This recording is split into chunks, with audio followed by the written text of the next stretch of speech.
Teens deal with emotional pain before tragedy strikes. A new study shows a link between substance abuse and suicide in teenagers. Thank you for staying with us. I'm Erin LeBeau. And I'm Tamsin Fidel. Well, September is National Suicide Prevention Month. It is the second leading cause of death among people ages 10 to 24 years old, and it is an increasing problem. The Trust for America's Health reports that suicide rates almost doubled in kids under the age of 18 in the past decade.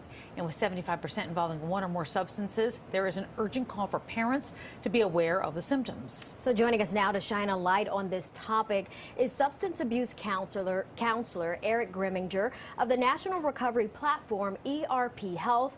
Welcome to the show. It's nice to be here. Thank you for having me. So we want to just start by saying a study from the Virginia Institute for Psychiatric and Behavioral Genetics revealed that suicidal thoughts were associated with drug use and some other things. But is there a correlation between substance abuse and suicide?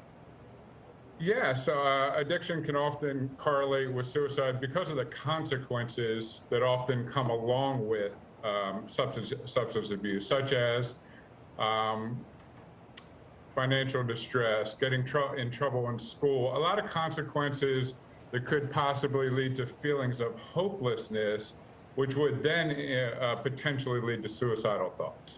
Let's talk about some of the common traits between the two, people with substance abuse and or people who try to take their own lives.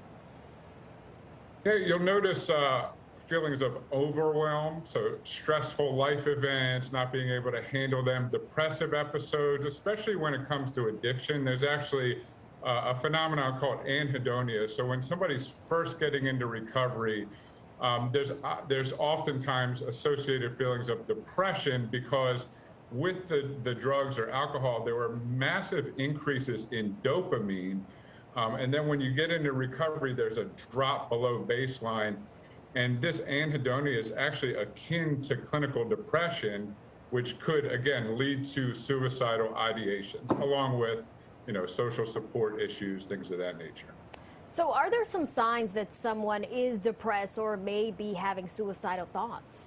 Yeah, you'll notice isolation. The language patterns are very important to watch out for. So if you hear phrases like, what's the point of life? Is there even a point of life? Phrases like this would be red flags. And also just feelings of lack of motivation, lethargic, extremes, eating too much, too little, sleeping too much, too little. These are telltale signs that a person may need help.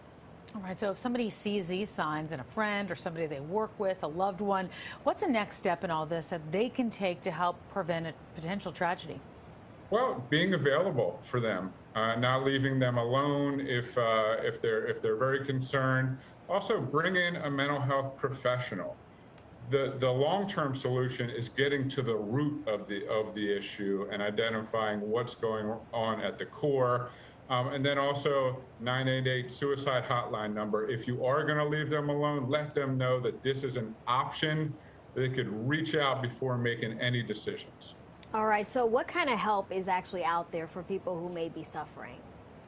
I think technology offers the most help. So my company, ERP Health, we're an outcome tracking platform that specializes in treating depression and addiction in treatment centers, but also when the person leaves the treatment center, our technology has the ability to stay in touch with them, continue to screen for depression, and we also have a suicide risk assessment. So if they take that suicide risk assessment, it's noticed that they're having these suicidal ideations on their phone, the 988 number immediately pops up, and all that they have to do is press send. So it has literally life-saving capabilities, and people can learn more at erphealth.com.